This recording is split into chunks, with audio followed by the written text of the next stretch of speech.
Modern Love the podcast is made possible with support from Living Proof. Living Proof's dry shampoo is so good at actually cleaning your hair that you can hit snooze, skip the shower, and no one will know. Use the code LOVE at livingproof.com for a free travel-size dry shampoo with your $20 order. We are the science. You are the living proof. And by Squarespace.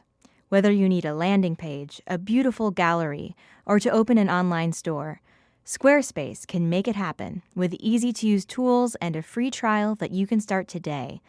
Use offer code MODERNLOVE to get 10% off your first purchase at squarespace.com.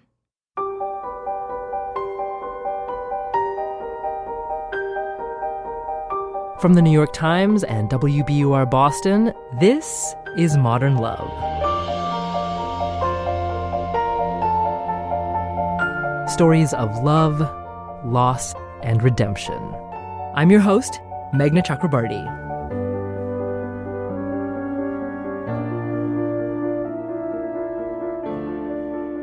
You know how it goes. A story makes headlines, and for a while you hear about it constantly. But then, gradually, the spotlight fades, and those names and faces that were once everywhere, suddenly, they're gone. You rarely get to hear the rest of their story, the story behind the story. But Josh Fatal shared his with Modern Love. Here's Joshua Jackson, best known for roles in Showtime's The Affair and the 90s hit Dawson's Creek, reading Josh's piece, Reaching Out Between the Bars. Jenny showed up to my welcome home party in Philadelphia. Hundreds attended, but my eyes kept finding their way back to hers. It had been 3 years since we'd seen each other, the last 2 of which I spent imprisoned, partly in solitary confinement, in Evin prison in Tehran, Iran.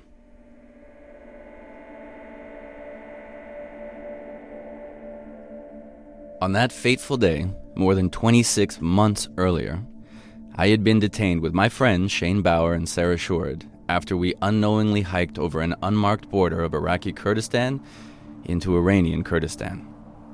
We were old college friends, vacationing in that relatively safe region between work assignments abroad, and the locals had told us about a beautiful waterfall in the mountains that would make for a suitable day hike.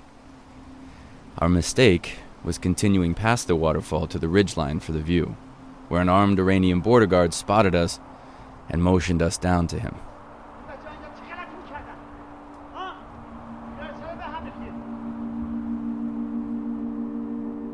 First, he took us to his border outpost, and then we were loaded into a car and whisked away. The Iranian authorities ultimately charged us with espionage, which was farcical, given we had little money, no language skills, and no means to sustain ourselves beyond a day hike. We knew we had become political prisoners, our detention reflecting the fraught history between the United States and Iran, a relationship that had soured slowly since the CIA-backed coup in 1953 and its support of the country's authoritarian king until 1979.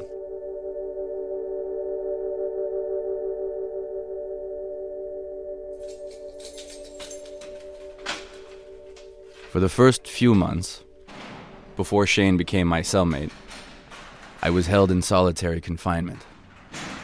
Once we were together, Shane and I needed each other, but also needed space so badly that the relationship became painfully intimate. I was not allowed to interact with other prisoners besides him, and occasionally Sarah, until the Iranian government released us, marking the end of my nightmare and hope for a new life.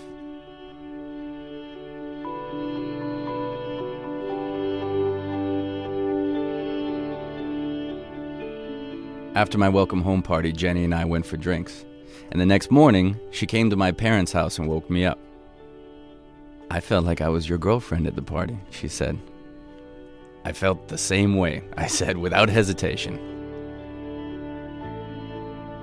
Jenny and I had acted together in our 4th grade play, Free to Be a Family. In 7th grade, we played Ouija together in her attic. In middle school, we dated, but I didn't have the guts to hold her hand or kiss her at her bat mitzvah. A mutual friend called me soon after to tell me that Jenny just wanted to be friends, which we remained through high school. In college and the years that followed, we touched base every so often to see if we were growing closer or drifting apart. Jenny had emailed me the day I was captured to check in, but I never had the chance to respond. Our sporadic rendezvous in our mid-20s replayed in my mind while I was trapped behind thick cement walls a world away. 9 months into my incarceration, the authorities granted my mother a one-time visit. Desperate for information, I asked her about the political negotiations for my release and about our family and friends, and I asked her about Jenny. Jenny was in a serious relationship then, but my mother, afraid that the truth would upset me, lied and said she didn't know if Jenny was with anyone. Sitting with me in my childhood bedroom, the morning after my party, Jenny explained that she had recently broke up with her boyfriend of a few years. We both knew we needed to take it slowly. She was affected by the breakup and, as a medical student in West Virginia, was trying to focus on her studies.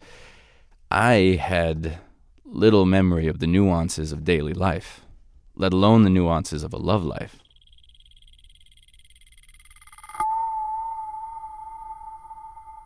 I was 29 and had trouble ordering from a menu. I regimented my home life to mimic my prison routines, cutting my nails on Fridays, exercising at 3:45 p.m. When my friends saw me after my release, they said I seemed baby-like, raw, and skittish. I didn't know if I should return home to Philadelphia, resume my job in rural Oregon, or try to rebuild the life I once had in Oakland, California. Jenny and I started writing handwritten letters to each other, which seemed more thoughtful and reflective than email. I imagine she would wax philosophical like she used to when she would send me letters at sleepaway camp, but in her first letter, she wrote bluntly, "I don't want to have sex until I'm married." I had not had sex for years, but I didn't let it worry me. I wrote back about the struggles with my newfound freedom. Free life was vast compared to a tiny cell, but my mind continued to linger in that confined space. It seemed like ghosts of Iranian prison guards were finding me in my free life. At the motor vehicle department, the landlord's office, and the bank, where people talked to me the same way they had in Iran. I don't know. You'll have to talk to my boss. He's not in right now. It made me furious. Months after the party, Jenny and I became more serious, though love still didn't quite make sense to me. Ours wasn't at all like the relationships I was used to with my cellmate, the prison guards, or the interrogators. I didn't have to commit to a hunger strike or bang on the cell door to be heard, and this new way of interacting was welcome but more complicated. I took an open-ended visit to West Virginia to write my memoir and to see how it went between us. One night, after writing about how Shane and I bickered over the petty details of our tiny cell, I couldn't fall asleep. I got angry with Jenny for how she looked at me, for the way she sighed in the middle of our conversations, for leaving the bathroom light on.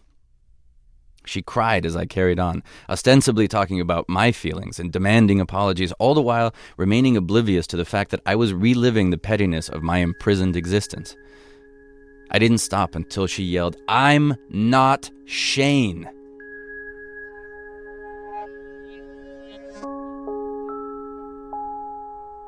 Therapy stirred up questions about whether I was ready for an intimate relationship. Did I need to find my own place in the world before I could be with somebody else? The history between Jenny and me made our reconnection so powerful, but how important was our past?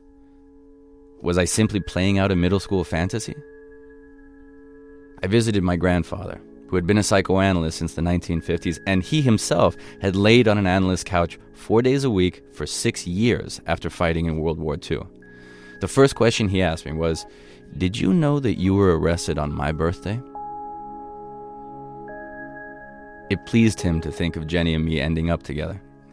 After all, he had fought the Germans with his middle school sweetie's name, Muriel, my future grandmother, carved into the barrel of his rifle, though they hadn't dated for years. I told him about Jenny, and he told me that a loving relationship can be the most rewarding part of moving on. Jenny gave up her premarital sexual prohibition, and we started to discuss having children. She flew with me to meet my father's relatives, who live just north of Tel Aviv. Israel started bombarding Gaza while we were there. We prayed for peace at the Western Wall, painted our faces with Dead Sea mud, and fell deeper in love.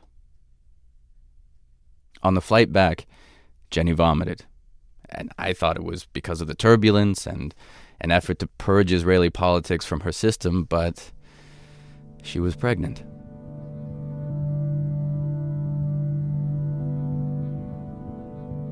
Eight months later, Jenny went into labor in the apartment we were sharing in Philadelphia.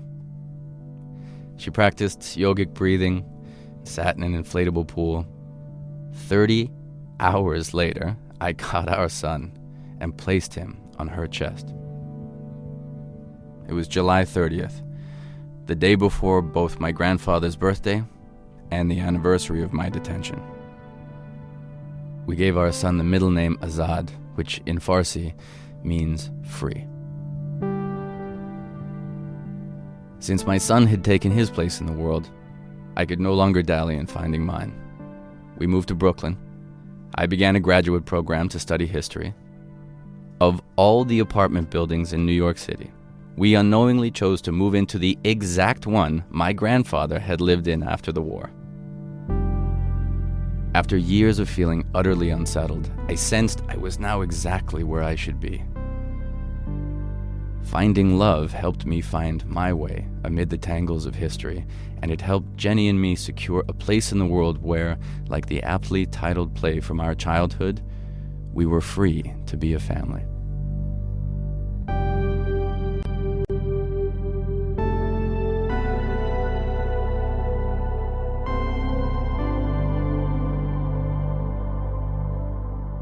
Joshua Jackson, reading Josh Fatal's essay, Reaching Out Between the Bars.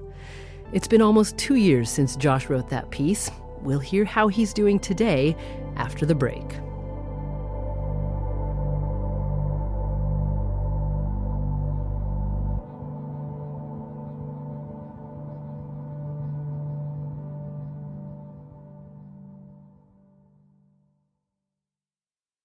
Support for Modern Love the podcast comes from Living Proof, the science behind healthy hair. I'm Katie from Living Proof, and we get love letters all the time, like this one.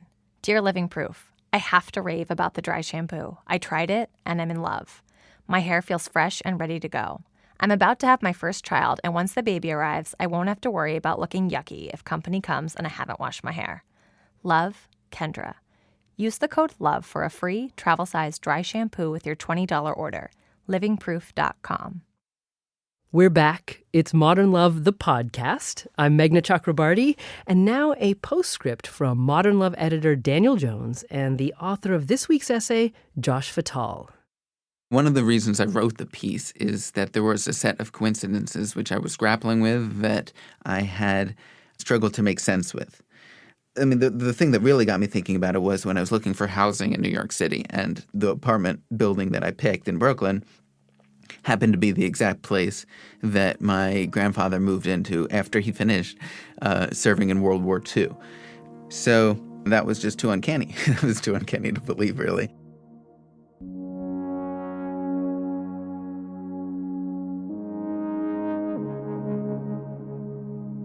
When I was in prison, I felt like one of the things that was happening to my mind and to my being was that I was shutting out any kind of coincidence and serendipity. I mean, the world was just so metallic and cold. I mean, there was a metal breakfast cart rolling down, the halls, and it just all felt like so harsh and clangy, and there was this coldness to how I had to start to think in terms of every time I thought there was some sign I was getting out, well, it wasn't true. I realized it was just magical thinking.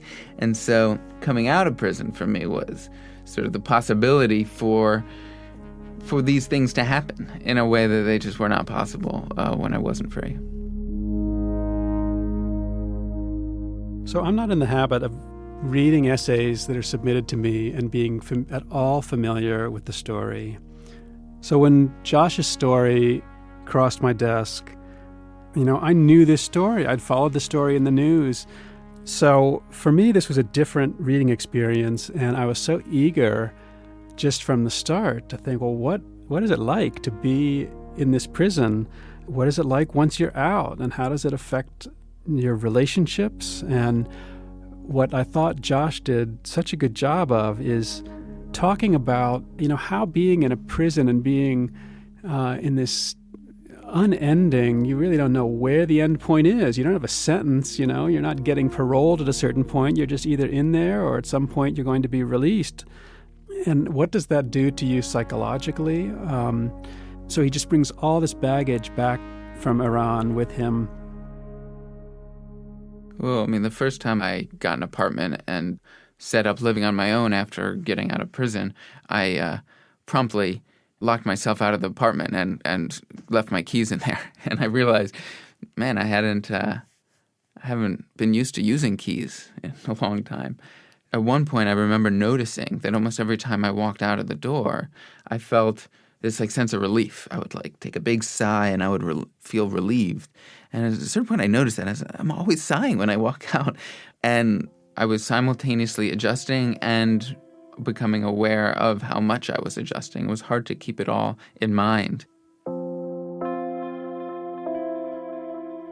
It was really nice to see, too, how he was limited in so many ways in being able to get things going with Jenny and figure out what they were going to do. He's so caught up in control for understandable reasons. And in this case, it was good to have him pushed out of that zone of control where he thinks, okay, things are moving along now. Let's see where it's going to go.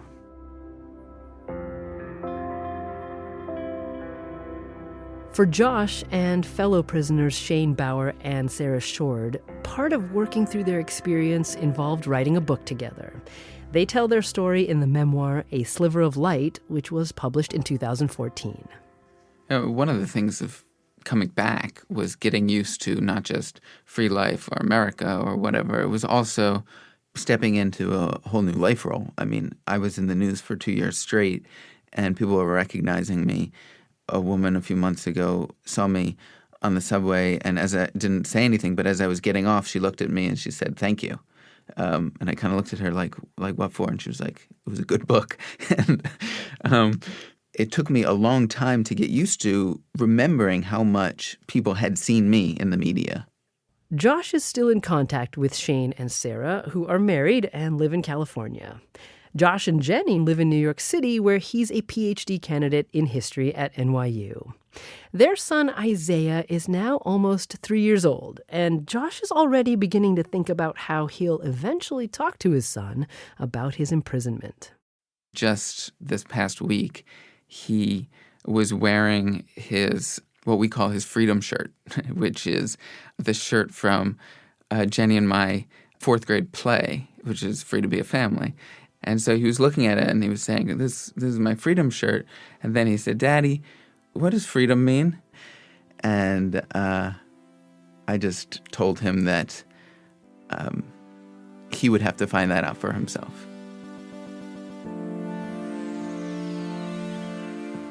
Josh Fatal, author of this week's essay, Reaching Out Between the Bars. He's also co-author of the memoir, A Sliver of Light. We also heard from Modern Love editor Dan Jones. Special thanks to Joshua Jackson for reading this week's piece. He stars in Showtime's The Affair, which will run for its third season this fall. Next week on Modern Love, comedian Sarah Silverman brings us a story of unconditional love with a few conditions. You have to watch your diet. Okay, I said. And lots of exercise. You have to promise. I'm talking 3 days a week, half an hour of cardio. No more sitting on the couch. If I give you my kidney, you've got to keep it. Be good to it. So here we are, at the end of yet another Modern Love podcast. And maybe Modern Love just got you through your commute, or kept you company while you ran errands, or cooked a meal. Maybe it made you smile, or laugh, or ugly cry in public. Whatever it made you do, we want to hear about it. So subscribe on iTunes and write us a review, or tell us on Facebook at facebook.com/modernlove. Modern Love is a production of The New York Times and WBUR, Boston's NPR station. It's produced, directed, and edited by Jessica Elpert, John Parati, and Amory Sievertson. The idea for the Modern Love podcast was conceived by Lisa Tobin. Iris Adler is our executive producer. Daniel Jones is the editor of Modern Love for The New York Times and advisor to the show. Music for the podcast courtesy of APM and the Go License collection at ghostrysongs.com. I'm Meghna Chakrabarty. We'll see you next week.